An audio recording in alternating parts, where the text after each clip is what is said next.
Everyone, welcome back to my channel. This is Pramila Yadav. उम्मीद करती हूँ आप सब बहुत अच्छे होंगे। आपकी एग्जाम की प्रिपरेशन अच्छी चल रही होगी। स्टेजेस ऑफ डेवलपमेंट में आज हम डिस्कस करेंगे एडोलेसेंस यानी किशोर अवस्था। किशोर अवस्था की क्या क्या करेक्टरिस्टिक होती हैं, किस किस प्रकार के चेंजेस बच्चे के अंदर आते हैं, वो सब हम डिटेल में डिस्कस करेंगे।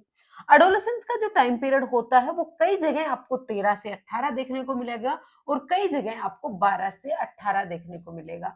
इसमें कंफ्यूज होने की जरूरत नहीं है। कुछ बुक्स हैं वो 12 से 18 लिखते हैं, कुछ बुक्स हैं 13 से 18 लिखते हैं। दोनों ही सही हैं। अगर क्वेश्चन पूछा जाता है तो दोनों ऑप्शन में कभी भी गिवन नहीं होते हैं। कुछ बच्चे 12 साल की उम्र में प्यूबरिटी को अचीव कर लेते हैं।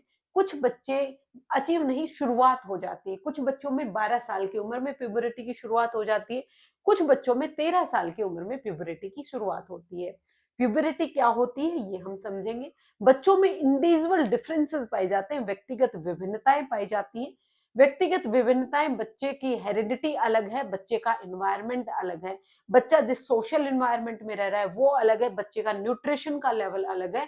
इसलिए बच्चे की डेवलपमेंट की जो रेट है उसमें डिफरेंस पाया जाता है। कोई बच्चा जल्दी डेवलप हो जाता है, कोई बच्चा डिले डेवलप होता है। इसीलिए ये जो एज का डिफरेंस है ये आपको देखने को मिलता है। कहीं भी क्लियर कट लाइन नहीं है कि 12 साल की उम्र तक ही लेटर चाइल्डहुड होता है, फिर एडोलेसेंस शुरू हो जाता है, या 13 साल की उम्र से ही एडोलेसेंस शुरू होता है। आइए इस टॉपिक को हम डिटेल में समझते हैं।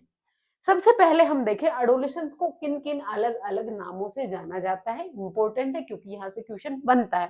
इसको हम टीनेज पीरियड कहते हैं। टीन एज कैसे याद रखेंगे? देखिए, यहाँ पर टीन लगना शुरू हो जाता है, जैसे 13, 14, लास्ट में टीन आ रहा है, 15, 16, 17, 18, ये क्या है? Teen age. Teen age period इसको कहते हैं हम। इसको क्या कहते हैं? किशोर अवस्था कहते हैं। 13 से लेकर 18 तक जब आप नाम भी लिखते हैं तो लास्ट में क्या आता है? टीन आता है। टीन एजर्स इनको हम कहते हैं। इसी को हम प्यूबरिटी एज कहते हैं। प्यूबरिटी कब होती है? जब बच्चे में सेक्सुअल मेच्योरिटी आ जाती है, बच्चा रिप्रोडक्शन के लिए रेडी हो जाता है। रिप्रोडक्शन की जो जो करेक्टरिस्टिक होती हैं जब बच्चे में आने लगती हैं, वो स्टेज प्यूबरिटी की स्टेज होती है। लेटरहुड के खत्म होते हुए, लेटर चाइल्डहुड के खत्म होकर और जब एडोलेसेंस की शुरुआत होती है, उस टाइम पीरियड को हम प्यूबरिटी की एज कहते हैं। गर्ल्स में प्यूबरिटी है जनरली जल्दी आ जाती है, बॉयज में थोड़ा कम आती है। गर्ल्स में है जो प्यूबरिटी है वो 10 साल की उम्र में आ जाती है और बॉयज में लगभग 12 साल की उम्र में प्यूबरिटी आती है। यानी जब बच्चों में सेक्सुअल मेच्योरिटी आना शुरू होती है, गर्ल्स में मेंस्ट्रुएशन का आना, जो बॉयज हैं उनमें स्पर्म्स का प्रोडक्शन होना शुरू हो जाना, ये सब करेक्टरिस्टिक होती है। इसको हम प्यूबरिटी एज कहते हैं। बच्चा यौन अवस्था की तरफ बढ़ता है। इसी को हम ट्रांजिशन पीरियड कहते हैं, संक्रमण का काल कहते हैं, चाइल्डहुड के बीच में और अडल्टहुड के बीच में। अब यहाँ पर बच्चा ना तो चाइल्ड होता है, हम ये पढ़ते हैं कि जो बच्चा 3 से 12 साल की उम्र तक का होता है वो चाइल्ड होता है। जन्म से लेकर 2 वर्ष का बच्चा इन्फेंट होता है। 3 से 12 वर्ष तक वो चाइल्डहुड में होता है। इसको भी हमने 2 कैटेगरी में पढ़ा। 2 से 6 को हमने अर्ली चाइल्डहुड में पढ़ा और 6 से 12 को हमने लेटर चाइल्डहुड में पढ़ा। उसके बाद का जो टाइम पीरियड आया किशोर अवस्था, ना तो अब बच्चा चाइल्ड है और ना ही वो क्या है, अडल्ट है। इसके जो बीच की स्टेज है वो किशोर अवस्था होती है, एडोलेसेंस होती है। इसके लिए इसी को हम ट्रांजिशनल टाइम पीरियड कहते हैं। इसी को स्ट्रेस एंड स्ट्रॉम का पीरियड कहा। किसने? स्टेनले हॉल ने कहा कि इस स्टेज में बच्चा बहुत ज्यादा स्ट्रेस और स्ट्रॉम से गुजरता है। इस स्टेज में बच्चे में बहुत सारे हार्मोनल चेंजेस आते हैं। हार्मोन्स के परिवर्तन के कारण बच्चे की बॉडी की अपीयरेंस में चेंज आता है। बच्चे की बॉडी का जो दिखावट है वो चेंज होने लगती है। बच्चे में इमोशनल इंस्टेबिलिटी आ जाता है। बच्चा खुद को ढूंढने की कोशिश करता है, खुद की पहचान ढूंढने की कोशिश करता है कि वो कौन है, उसे आगे फ्यूचर में क्या करना है। इन सब चीजों के बीच में यहाँ पर बच्चा उलझा हुआ होता है। बच्चे को कई बार तो पेरेंट्स फील कराते हैं कि अब तुम बड़े हो गए हो, अब तुम बच्चे नहीं रहे, खुद का काम खुद करो। जब बच्चा इंडिपेंडेंट रूप से कोई काम करने लगता है तो पेरेंट्स कहते हैं अब तुम इतने भी बड़े नहीं हुए हो कि सारे काम खुद करो। यहाँ पर बच्चा बहुत ज्यादा कंफ्यूज्ड होता है। बहुत सारी इमोशनल इंस्टेबिलिटी, बहुत सारा फिजिकल चेंज आ रहा होता है, बहुत सारा हार्मोनल चेंज आ रहा होता है, बच्चे को सोशल एनवायरनमेंट चेंज हो रहा होता है। तो बहुत सारी समस्याओं का बच्चा सामना करता है। इसीलिए इसको स्ट्रेस एंड स्ट्रॉम की स्टेज कहा गया है। ये सारे नाम आपको याद रखने हैं, यहाँ से क्वेश्चन बनता है। अब देखिए, एडोलेसेंस का टाइम पीरियड आपको याद रखना है 13 से 18 साल। अभी मैंने बताया इन्फेंसी है 0 से 2 साल, अर्ली चाइल्डहुड 2 से 6 साल, 6 से 12 साल लेटर चाइल्डहुड और 12 से 18 साल या 13 से 18 साल आप कह दें किशोर अवस्था यानी एडोलेसेंस। एडोलेसेंस जो शब्द है ये एडोलिस ईयर से आया है, ये भी इंपॉर्टेंट है, क्वेश्चन पूछा जा सकता है। एडोलेसेंस शब्द है वो कौन सी भाषा के किस शब्द से आया है? लेटिन भाषा के शब्द एडोलसियर से आया है, जिसका मतलब क्या होता है? टू ग्रो अप यानी बड़ा होना, या फिर टू मैच्योर यानी परिपक्व होना। बड़ा होना या परिपक्व होना एडोलसियर का मतलब होता है। एडोलसियर लेटिन भाषा का शब्द है जिससे एडोलेसेंस बना है, किशोर अवस्था जिसे हम कहते हैं। यह चाइल्डहुड और एडल्टहुड के बीच की अवस्था है, इसीलिए इसको हम ट्रांजिशनल स्टेज कहते हैं। ये क्वेश्चन पूछा गया है। किशोर अवस्था इसको क्या कहते हैं? ट्रांजिशनल स्टेज कहते हैं। इसी को हम इंटरमीडिएटरी स्टेज भी कहते हैं, क्योंकि कुछ विशेषताएं बच्चा चाइल्डहुड की शो करता है, कुछ विशेषताएं अडल्टहुड की शो करता है, दोनों का मिश्रण होता है ये स्टेज, इसीलिए इसको हम इंटरमीडिएटरी स्टेज कहते हैं। इसी को अडल्टहुड की थ्रेशोल्ड कहा गया है, यानी इसी को यौन अवस्था की दहलीज भी इसे कहा गया है। अब देखिए इस स्टेज में बच्चे में फिजिकल चेंज है बहुत रैपिड होते हैं। जब बच्चा इन्फेंट था तो बच्चे का फिजिकल डेवलपमेंट रैपिड हो रहा था। अर्ली चाइल्डहुड में उससे थोड़ा कम हुआ और लेटर चाइल्डहुड में बिल्कुल रुका हुआ सा महसूस हुआ। लेटर चाइल्डहुड को हम सुसुप्त अवस्था कहते हैं, लेटेंसी स्टेज कहते हैं। फिर जब बच्चा एडोलेसेंस में आता है तो फिर से बच्चे का जो फिजिकल डेवलपमेंट है वो तेजी से बढ़ता है। यहाँ पर बच्चे के बॉडी में बहुत सारे चेंजेस आते हैं, बच्चे के जो अपीयरेंस है उसमें बॉडी में बहुत सारे चेंज आते हैं। जो बॉयज उनके शोल्डर हैं ये चौड़े हो जाते हैं, उसकी मसल्स हैं वो लार्ज होती है, मोटा दिखने लगता है, हेल्दी दिखने लगता है। तो बच्चे के बॉडी में बहुत सारे चेंजेस आते हैं। ग्रोथ स्प्राउट्स कहते हैं, तेजी से शारीरिक वृद्धि होती है। इसमें हाइट और वेट है वो बहुत तेजी से बढ़ता है, जैसे कुछ ही वर्षों में लंबाई कई सेंटीमीटर तक बढ़ जाती है। लेटर चाइल्डहुड में सबसे स्लो होता है। लेटर चाइल्डहुड में तो रुका हुआ सा महसूस हो रहा था, लेकिन जैसे ही बच्चे में प्यूबरिटी आई, जैसे ही बच्चा एडोलेसेंस में गया, फिर से उसका फिजिकल डेवलपमेंट तेजी से बढ़ता है। यहाँ पर प्यूबरिटी आती है। प्यूबरिटी का मतलब क्या है? रिप्रोडक्टिव ऑर्गन्स हैं वो मैच्योर होने लगते हैं। बच्चे जो गर्ल्स हैं उनकी यूट्रस का, ओवरी का डेवलपमेंट होना, यहाँ पर जो रिप्रोडक्शन के जो पार्ट्स हैं उनका डेवलपमेंट होना शुरू होता है। रिप्रोडक्टिव ऑर्गन में आप दो पार्ट पढ़ेंगे, प्राइमरी सेक्सुअल कैरेक्टरिस्टिक और secondary sexual characteristic. Primary sexual characteristic वो होती हैं जो डायरेक्टली रिलेटेड होती हैं बच्चे की प्यूबरिटी से, जैसे गर्ल्स में मेंस्ट्रुएशन का आना हो गया। और सेकेंडरी सेक्सुअल कैरेक्टरिस्टिक होती हैं जो आपको फिजिकल अपीयरेंस में दिखाई देती हैं। बच्चे के जो शरीर में जो चेंज आ रहे हैं, जो भारी रूप से आपको दिखाई दे रहे हैं, वो सेकेंडरी सेक्सुअल कैरेक्टरिस्टिक होती हैं। दोनों ही इस स्टेज में आ जाती हैं। गर्ल्स में मेंस्ट्रुएशन का आना, बॉयज में स्पर्म्स की प्रोडक्शन का शुरू होना, ये प्यूबरिटी की कैरेक्टरिस्टिक होती हैं, जो लेटर चाइल्डहुड के खत्म होते होते एडोलेसेंस के शुरुआत में कैरेक्टरिस्टिक शो करने लगते हैं। इमोशनल डेवलपमेंट की अगर बात करें तो ये स्ट्रेस एंड स्टॉर्म की स्टेज कहा है किसने? स्टोनले हॉल में। क्यों? क्योंकि यहाँ पर एडोलेसेंट में मूडी होते हैं, इरिटेबल होते हैं, बहुत ज्यादा सेंसिटिव हो जाते हैं। हार्मोनल चेंज और सोशल प्रेशर इसका कारण होते हैं। इस स्टेज में बच्चे बहुत ज्यादा मूडी होते हैं, बहुत जल्दी उनको गुस्सा आ जाता है, बहुत जल्दी वो इरिटेट हो जाते हैं। ऐसा क्यों होता है? क्योंकि बॉडी में हार्मोनल चेंजेस हो रहे होते हैं। और दूसरा उन पर सोशल प्रेशर होता है।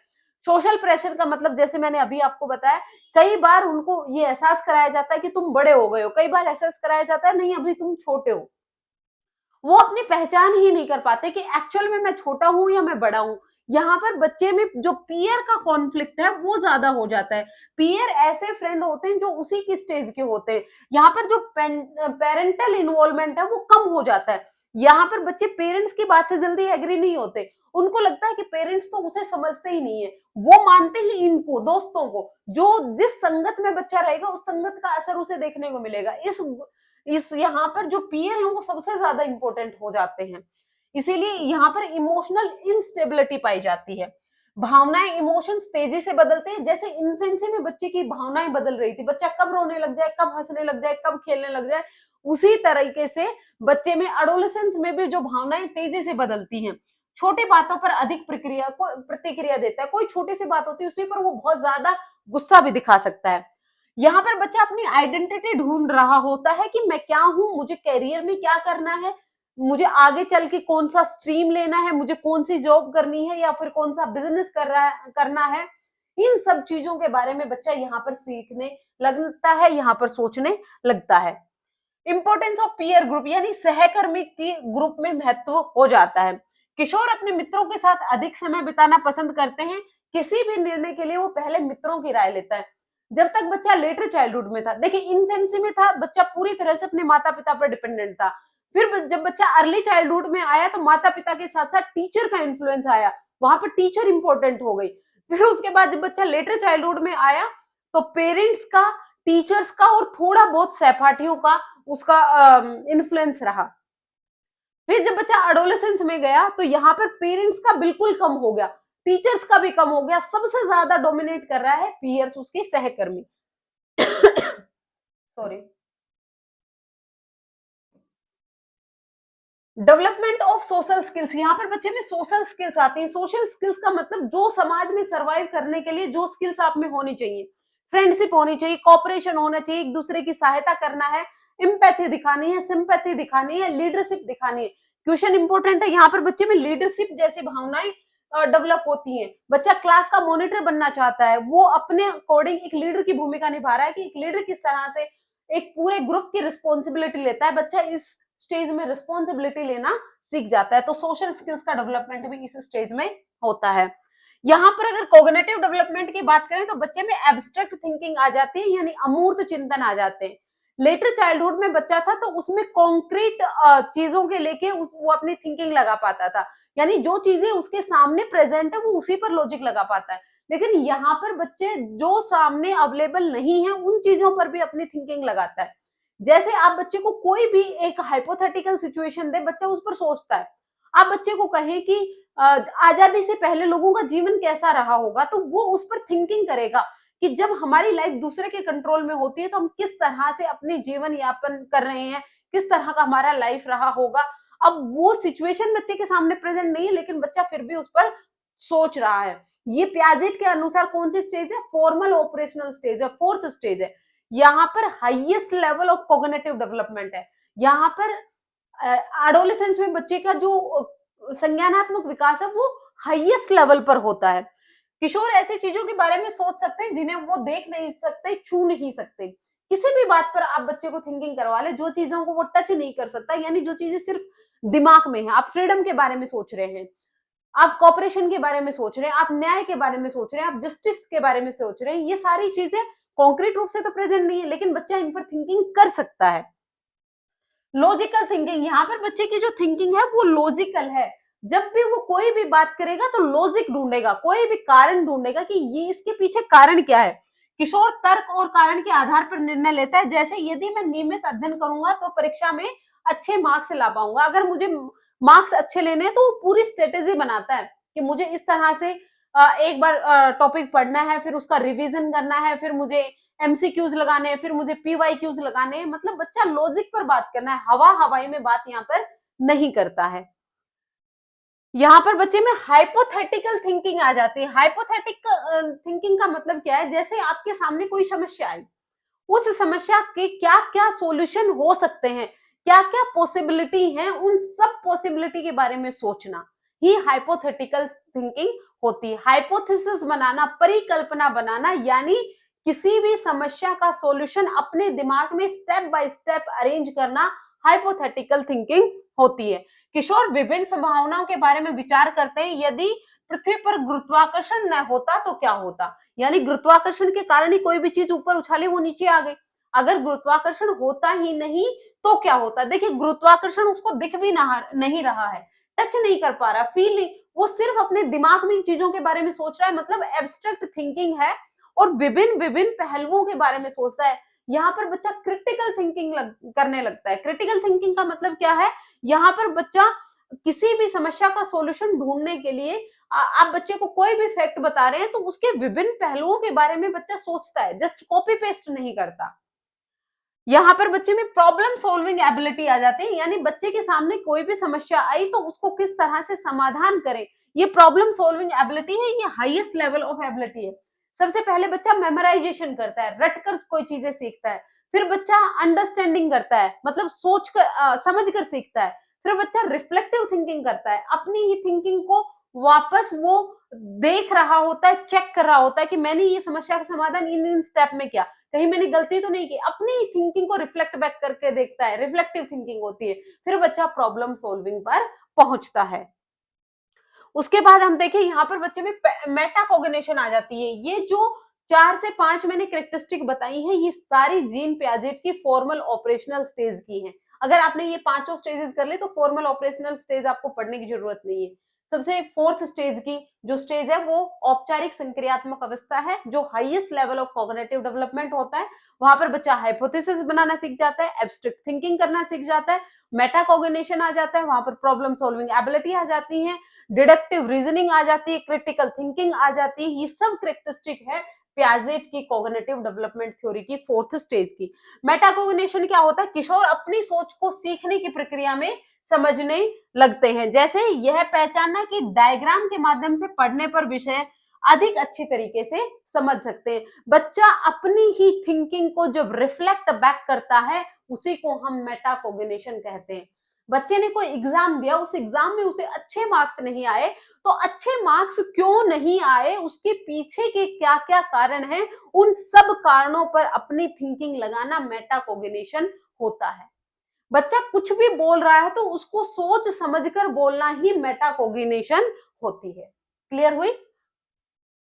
उसके बाद हम देखें, अगर हम मोरलिटी की बात करें, हम बात करते हैं मोरलिटी की। देखिए, जब बच्चा इन्फेंसी में था तो बच्चा ना तो मोरल था ना इमोरल था। जब बच्चा अर्ली चाइल्डहुड में आया तो बच्चे की जो मोरलिटी है वो पनिशमेंट और रिवार्ड पर बेस्ड थी। बच्चे ने कोई भी काम किया, उसके बदले अगर उसे प्रशंसा मिली तो वो काम अच्छा है, और अगर उसको पनिशमेंट मिला, दंड मिला, तो वो काम अच्छा नहीं है। जब बच्चा लेटर चाइल्डहुड में आया तो बच्चे ने देखा कि जो नियम समाज कानून ने बना दिए, जो समाज ने नियम कानून कायदे बना दिए, जस्ट उनको कॉपी पेस्ट करना है, फॉलो करना है, चाहे सिचुएशन कुछ भी हो। रूल्स हैं वो डिवाइन है, वही भगवान है, उनको आपको फॉलो करना है। जब बच्चा एडोलेसेंस में आता है तो बच्चे की जो मोरलिटी है वो कन्वेंशनल मोरलिटी और पोस्ट कन्वेंशनल मोरलिटी होती है। कन्वेंशनल मोरलिटी क्या होती है? मैं नियमों का पालन करता हूं क्योंकि ये समाज की अपेक्षा करता है, समाज मुझसे चाहता है कि मैं इन नियमों का पालन करूं, यानी सोशल कंस्ट्रक्ट। अगर हम कोहलबर्ग की बात करें, कोहलबर्ग की मोरल डेवलपमेंट थ्योरी में उन्होंने 3 स्टेजेस दी हैं, प्री कन्वेंशनल, कन्वेंशनल और पोस्ट कन्वेंशनल। एडोलेसेंस में बच्चे में पोस्ट कन्वेंशनल डेवलप होने लगती है कि अगर समाज ने कुछ नियम कानून कायदे बनाए हैं तो उनमें चेंज पॉसिबल है। अगर आपको बहुत ज्यादा इमरजेंसी है तो आप रेड लाइट को भी क्रॉस कर सकते हैं, क्योंकि जो नियम कानून कायदे बने हैं वो हमारे लिए बने हैं, हम नियम कानून कायदों के लिए नहीं बने हैं। जहां पर भी आपको नियमों में, कानून में, कायदों में कहीं चेंज की पॉसिबिलिटी है जो जनसाधारण के लिए, आम लोगों के लिए फायदेमंद है, तो आप उन नियमों को चेंज कर सकते हैं, परिवर्तन कर सकते हैं। यही पोस्ट कन्वेंशनल मोरलिटी होती है। उसके बाद हम बात करें, यहाँ पर इंडिपेंडेंट मोरल डिसीजन लेता है। यहाँ पर जो बच्चे के जो डिसीजन होते हैं वो खुद पर होते हैं, यहाँ पर वो इंडिपेंडेंसी शो करता है, यानी किशोर अपने निर्णय स्वयं लेने लगता है, केवल बड़ों के निर्देशों पर निर्भर नहीं होता है। पीछे स्टेजेस में बच्चा बड़ों को ही देख रहा था ना, बड़े किसी चीज को अच्छा कह रहे हैं तो वो चीज अच्छी है, बड़ों ने जो नियम बना दिए उनको फॉलो करना है, लेकिन यहाँ पर वो चेंज की बात कर रहा है, तो यहाँ पर उसकी जो मोरलिटी वो खुद की है। मित्रों का दबाव होता है, पीयर प्रेशर के बावजूद भी वो गलत कार्य करने से मना कर देते हैं, क्योंकि यहाँ पर बच्चे की खुद की मोरलिटी होती है। मोरलिटी है वो आंतरिक रूप से संचालित होती है। प्री कन्वेंशनल स्टेज और कन्वेंशनल स्टेज में जो मोरलिटी है वो बाह्य रूप से संचालित होती है। जो बड़े हैं, जो समाज है, जो उन्होंने डिसाइड कर दिया, बच्चा उन्हीं को फॉलो कर रहा है, लेकिन यहाँ पर बच्चे की जो मोरलिटी है वो खुद की मोरलिटी होती है। सेंस ऑफ जस्टिस, यहाँ पर बच्चे में जस्टिस की सेंस आ जाती है, यानी न्याय, समानता और निष्पक्षता के प्रति जागरूकता बढ़ती है।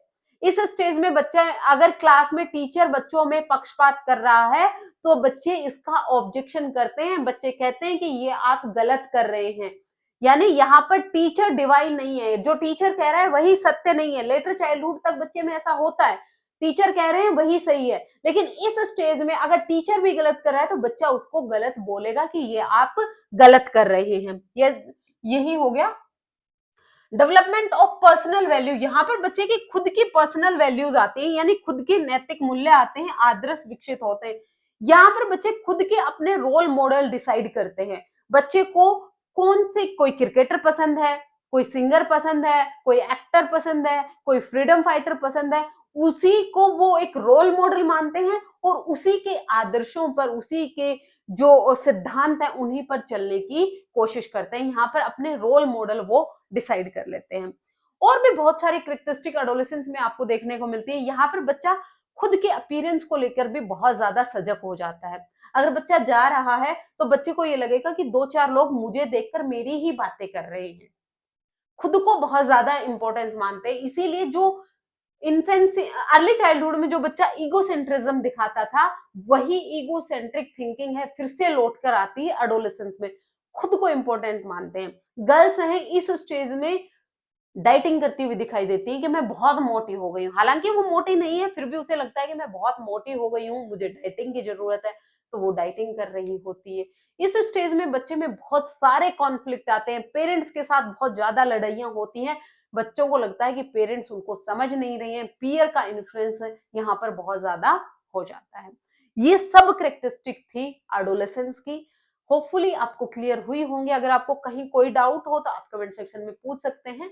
और अगर वीडियो पसंद आता है लाइक शेयर सब्सक्राइब कर दीजिएगा। आज के लिए इतना ही, मिलते हैं फिर से। Thank you very much.